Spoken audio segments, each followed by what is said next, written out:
Welcome back to the spring 2022 semester. This is going to be a great year. And welcome to Bio 301 Heredity. So, I am very excited to be your professor this semester. My name is Dr. Burks. As you'll see on Blackboard, you can call me Dr. Ty, Dr. B, Dr. Burks when you email me or if you have to stop in for office hours. So I am coming to you from a small town in Cumberland County, New Jersey, and I'm also a graduate of an HBCU. I went to the University of Maryland Eastern Shore. I got my graduate degree at Johns Hopkins School of Medicine, and I study aging.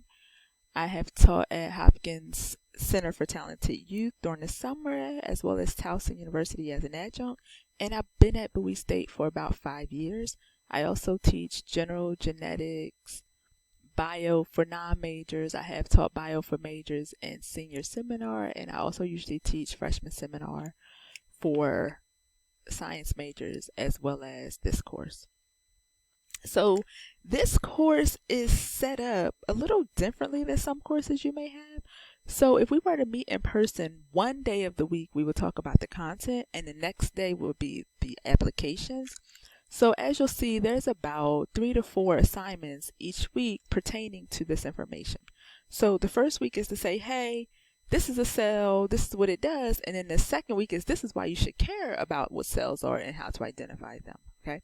So we'll talk about cells, we'll talk about cell division,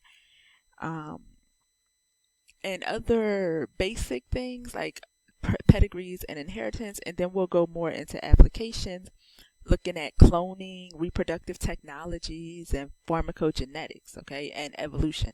So I just ask that you keep an open mind and try everything. And, don't be afraid to discuss your opinion based on facts, because that's what this course is about.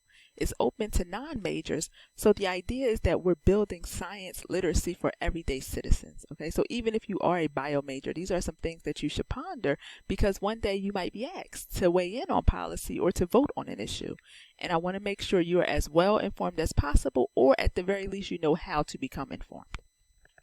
Okay, so this class is completely online. It is an asynchronous class, so we do not have scheduled times to meet. We are going to have 16 weeks, and we have as much information as you will cover in an in-person course. It requires that you have internet access to Blackboard, access to a device. Okay, so I don't think many things can be completed on your phone, so you would need a tablet or a laptop or computer. On Blackboard, you'll find the course syllabus as well as the course schedule, and there's another video showing you how to access these things. Even though the course is asynchronous, you still have me at your disposal as well as TAs, and their information will be posted on Blackboard. So please do stop into office hours if you are confused on a topic, be it content or application, or how to complete an assignment. We are here for you. So if you need to contact me, this information is in Blackboard, but here is my email address, so tburks@Bowie State, and my phone number is listed on the syllabus and in Blackboard, 301-860-3377, and there's a Zoom link on Blackboard, so we will meet via Zoom. If you have any issues, you can make an appointment or just drop in. So your responsibility. So this course may seem a bit much at times, but everything is already out. Every module is populated to Blackboard a week or two before you finish the current module.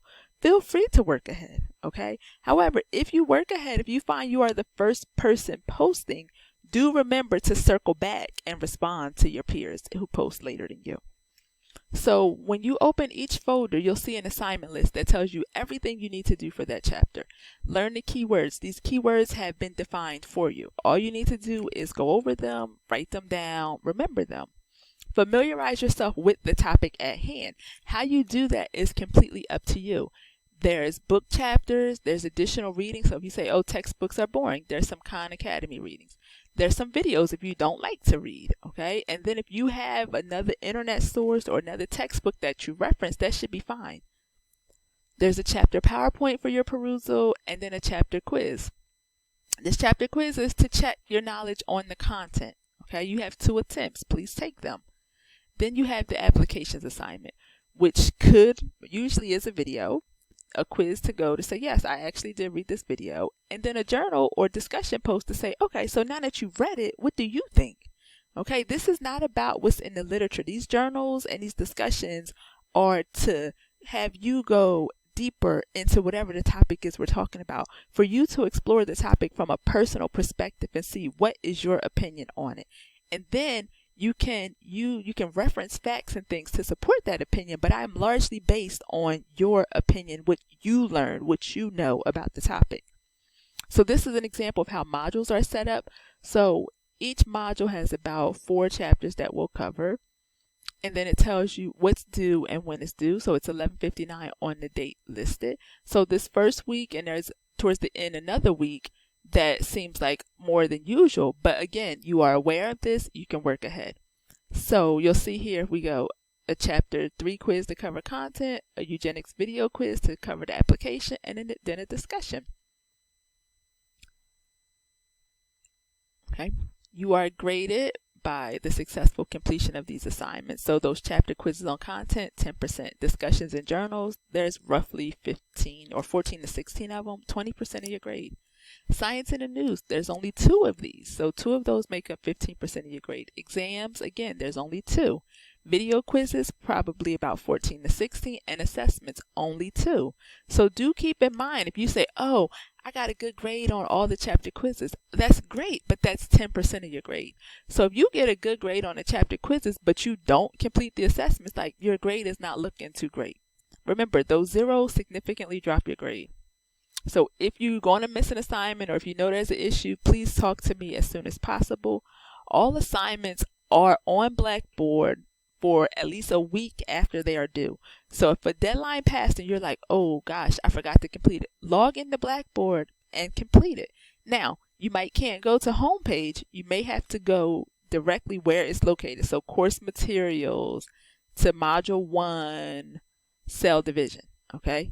But you don't email me saying, hey, I can't find it. It is there, but you need to go ahead and go through Blackboard and find it. Again, there's a tour on how to access every assignment. The assessments, those 2 assessments, are a midterm video. So this is going to be a partner, so you and another person, and you're going to do a news report on an application of the stuff you learned. Okay.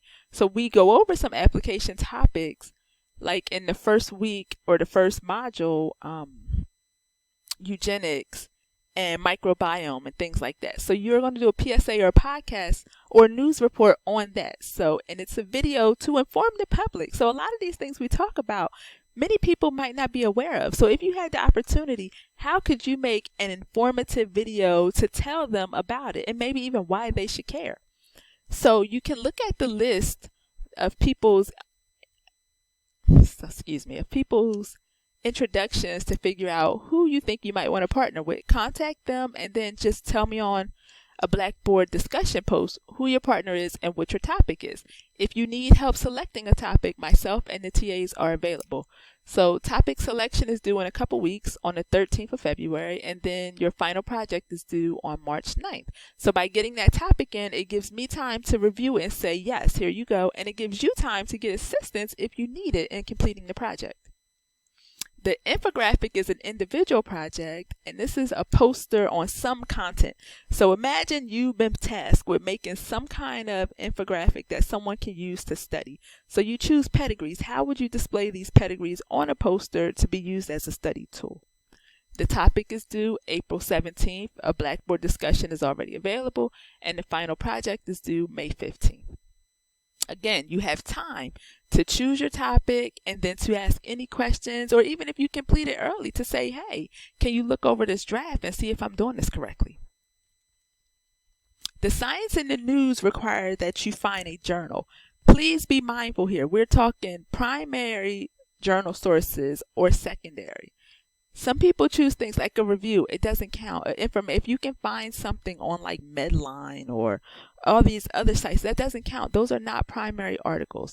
These articles should talk about the subjects used, the data they produce, how they did it, okay? Not telling me, oh, diabetes is found 1 in 50 people. It affects African Americans more, and these are the symptoms. Those are not the articles that you can select.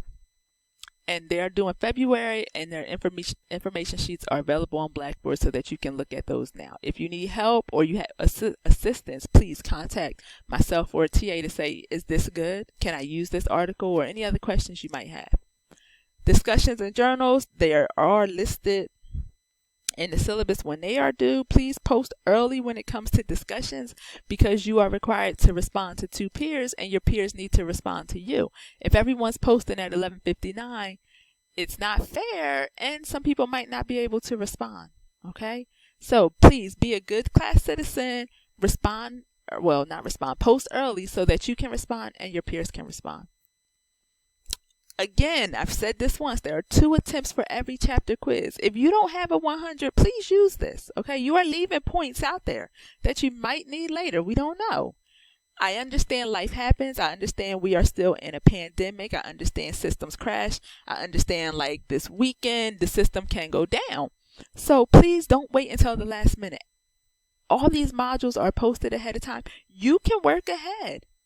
But please don't wait till Sunday at 10 p.m. and say, okay, I'm going to start completing these. The system goes down. Now you're emailing me, oh gosh, the system went down. Like, let's avoid the headache and the stress that this causes and try to work ahead as much as possible. Please, please, please do not copy and paste the information, okay? Don't even use those rewording or paraphrasing tools. This is all plagiarism. So we are all college students. We can go in, we can read a passage and say what it thinks. And when in doubt, just cite it, okay? Just go ahead and put the citation there to avoid any confusion or any mishaps. And there's a plagiarism quiz for you to complete and some information for you to look over so that you understand what is and what is not considered plagiarism. Your grade in this class largely matches your effort. So if there's a discussion post and I say, hey, tell me 10 sentences and address these 5 different questions in that post, and you say, well, I'm going to write 10 sentences about one. You did not complete the correct assignment. You might have a great discussion, but you didn't do exactly what was asked. Okay, so please be mindful of what is being asked of you and what you give in reference to that. Each assignment has a rubric. You should be able to see this on Blackboard. And after an assignment is graded, you can see it. Okay?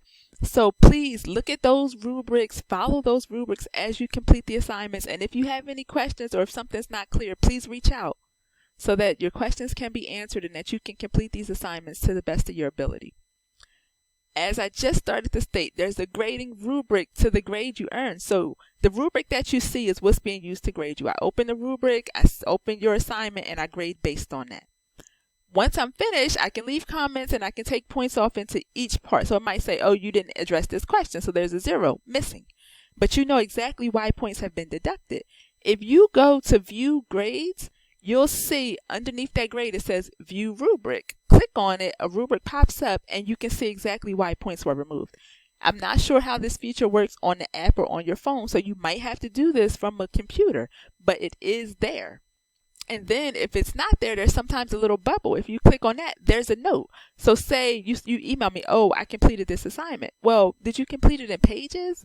Because if you did, I can't open that. So you might have the bubble that says 0. This is in Pages. Please resubmit in Word or PDF. Okay, so please read those comments and respond accordingly and as soon as possible. Please don't wait till the end of the semester to say, well, I got these 3 zeros and I completed them, and all I needed you to do was to resubmit it in a PDF form. Okay, so let's try to avoid stress and have a great semester. So you will learn a lot, you will do a lot, but I'm hoping that it sparks some curiosity in you to delve deeper into some of these topics and to even discuss them with other people. Any questions, comments, or concerns, there's a discussion board that you can post on. I can have the TAs create a group meet, or you are welcome to email or call me. Okay. Thank you for your time, and let's have a great semester.